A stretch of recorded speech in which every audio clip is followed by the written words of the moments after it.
At the time of this writing, we've all got Switch 2 on the brain. We now know so much more about it since Nintendo's announcement on April 2nd. Pricing and availability, delays, forthcoming games, theories, etc. So I figured while we're waiting for its arrival, we could look back at the best of the Switch, what I believe to be one of, if not the best Switch game to this day. It's been 8 long years since we first got our hands on the system. Can you believe that? Most of us have poured dozens, if not hundreds of hours into it. I know personally, I didn't go anywhere the first few years without my day one model, and as a result, my original Nintendo Switch has seen better days. The grill on the top of the vent cracked years ago, and eventually the back panel started to split. It's even bent now. When it sits in the dock, I can see the curvature. My friend replaced the back panel with this third-party orange one that let me keep using it for a few more years. Eventually, I set this one down and got myself an OLED, a huge step along the way that helped an already aging system continue to stay relevant. The system has graced us with amazing games like Breath of the Wild, Animal Crossing New Horizons, Super Smash Bros., and Mario Kart 8 Deluxe, just to name a few from Nintendo themselves. Third parties also delivered some amazing titles on the system.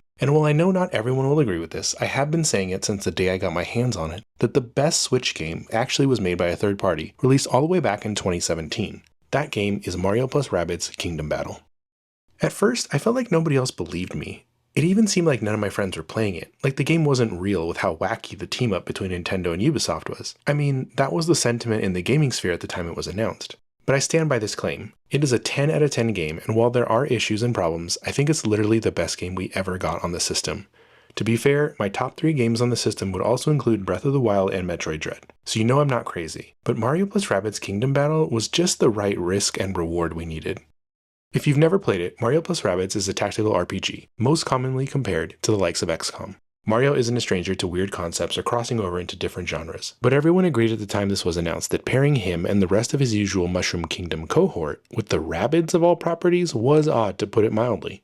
It's weird to say that this game is a Ubisoft creation given where we are now with that company, how alarms have been raised and concerns voiced that they may be facing jeopardy. But 8 years ago, we hadn't quite reached that point. A new Assassin's Creed title on the horizon might have left us more hopeful, and Far Cry didn't feel so stale. So in retrospect, it makes sense that this company, in collaboration with Nintendo, managed to pull off something unique and incredible here. Let's look closer at some of the elements of this unique title.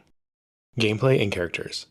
The gameplay of Mario + Rabbids seems simple enough at first. You alternate between heroes and enemies, taking strategic shots at one another, and the first to complete the battle objective is the winner. Objectives can vary between clearing all enemies, clearing a certain number of enemies, having one of your teammates reach the end of the battlefield, or escorting an NPC to a safety zone. There's a few variations in there, but that's mostly it. The battlefield is broken up into a grid system, with cover provided by things like pipes, bricks, or reactive items like explosive crates. There's elevated portions of the battlefield too, which you can reach by either using pipes or team jumps. These elevated positions usually bestow some benefit, either putting an otherwise unreachable enemy in your sights or granting you increased offensive damage.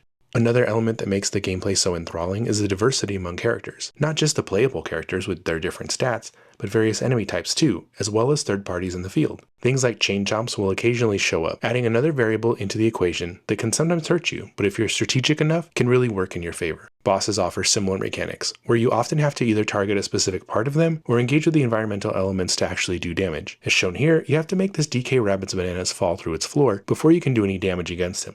Looking at the playable characters, you've got Mario, Luigi, Peach, and Yoshi, and their corresponding Rabbid counterparts. Rabbid Mario, Rabbid Luigi, Rabbid Peach, and Rabbid Yoshi. All characters carry 2 weapons on them, their primary ranged weapon and a secondary weapon, which depending on the character may be melee or may be another ranged weapon. Then there's shields or buffs with a limited reach within a certain number of squares on the grid, and their area of focus or strength. I won't go over all of them now, but let's look at Mario for example. He's a well-rounded player, with a bit more damage to deal, but at the cost of his movement. He's got his standard arm cannon on him, which you upgrade as you go with coins you find on the map.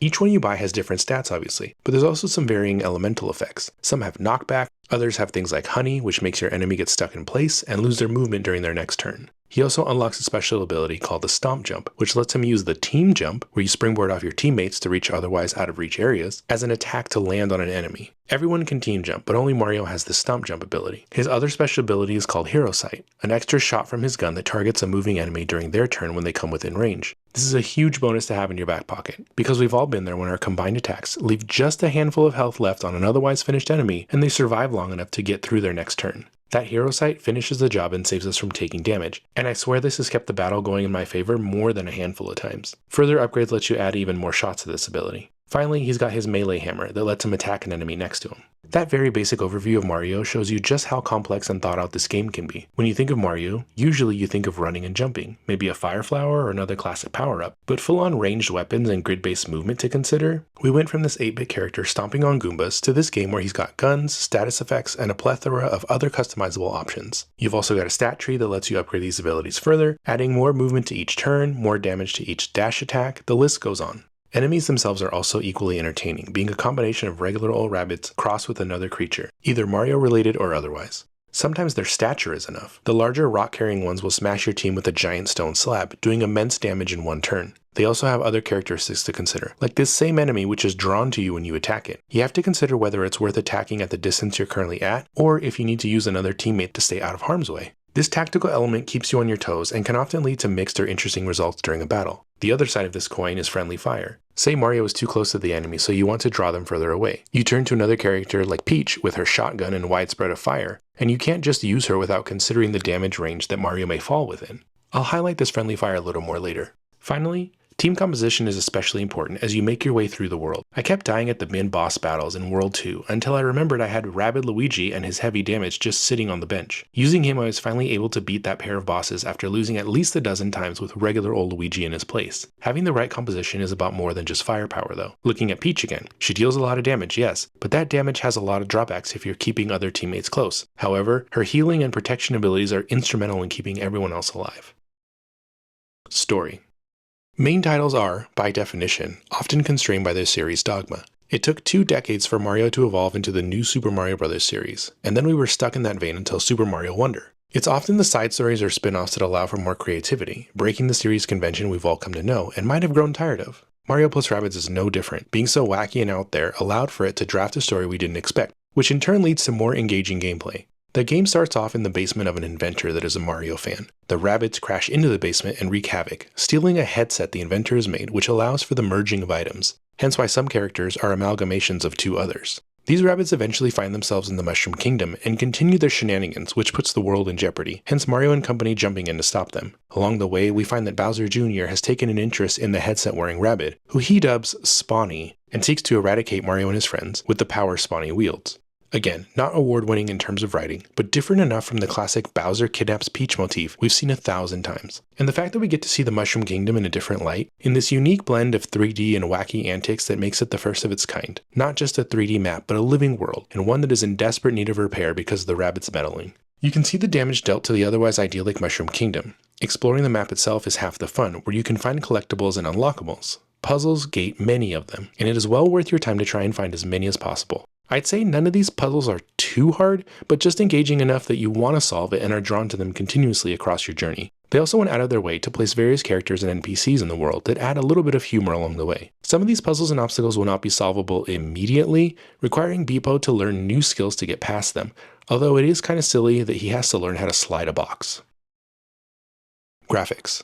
As we stated before, the Switch was underpowered almost from the day it came out. We have gotten some quote impossible ports, as they've been called, and some other amazing looking games. Mario plus Rabbids doesn't do anything revolutionary, but it definitely doesn't look bad. What it does do, it manages to do well. The character models are modern and in line with both the Mario series and Rabbids. It's running at the dock's familiar resolution of 900p and 30 frames a second. I would say that the artistic style is really what makes the game look great. The look of the weapons and other items is really solid. What really takes the cake though is the environment. Like we said before, the 3D map of the world you're exploring is so detailed and well thought out. The moments where you can stop and highlight something happening environmentally are great, and continue to highlight just how out of control the world is.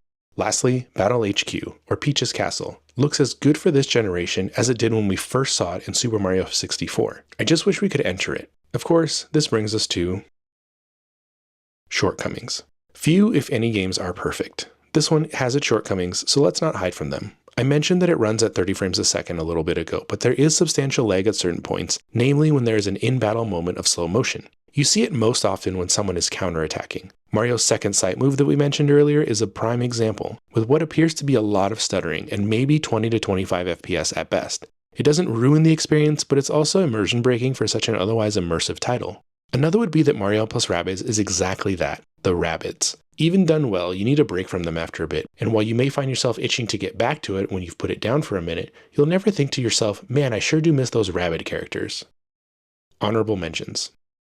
A few other things that I think are worth highlighting or mentioning again that keep the gameplay really interesting include friendly fire. I know I touched on this briefly, but to go into a little bit more detail, tactical is not a misnomer. You have to consider the range of your attacks given that your own team can fall victim to your own damage dealt. Now this is true for enemies too, and they don't always play nicely with their own teammates, so that does help. But say you use an explosive weapon, if your teammate is next to the target, they could catch fire and in turn also light other teammates on fire. Such a good use of friendly fire combined with elemental damage, and one that keeps you thinking throughout each battle, not just mindlessly smashing buttons. The Tacticam. Each battle starts by showing you the map, and then gives you the option to immediately jump into the fight, visit Battle HQ to rework your team or skills and weapons, or take a closer look at the battlefield with the Tacticam. This view shows you enemies in detail, and all their stats like range, types of weapons, HP, etc. It's a great way to plan and make the best use of your own team strength.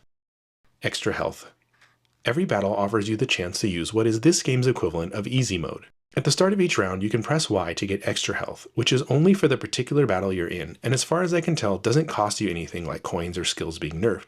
If you're like me and appreciate an easy and more casual playthrough, when you hit a wall that you just cannot pass, this mode could really save you. I did my most recent playthrough without using it too much, but there were instances I was grateful it was there, because battles get progressively harder, more than you might think. Conclusion. Much like other classics including Link's Awakening or Luigi's Mansion, Mario + Rabbids is a weird game that we only got because of the creative freedom afforded to its makers, and similar to those two games, will be seen fondly in years to come because of the conventions it breaks. It brought us something new, on a brand new system, when we were hurting from the failure of the Wii U.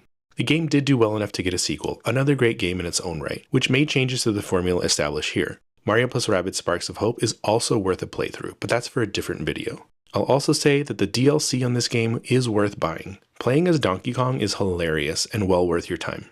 All this to say, I don't expect anyone has not heard of this game, yet it doesn't get the credit it deserves if you ask me. I rarely hear it talked about as a top contender, just as a welcome surprise. It sold 10 million copies according to various sources, and is easily the most entertaining game you can play on the Switch. It's also still a Switch exclusive, not counting Switch 2 backwards compatibility of course, which is a great thing because nothing hurts more than great games stranded on old hardware. In closing, do yourself a favor if you've never played this game and buy it during one of the many sales Ubisoft has, where it's as little as $15. Let me know in the comments if you played it and what you thought of it. As always, if you enjoyed this video, please leave a like, comment below, and subscribe to the channel, and we'll see you in the next one.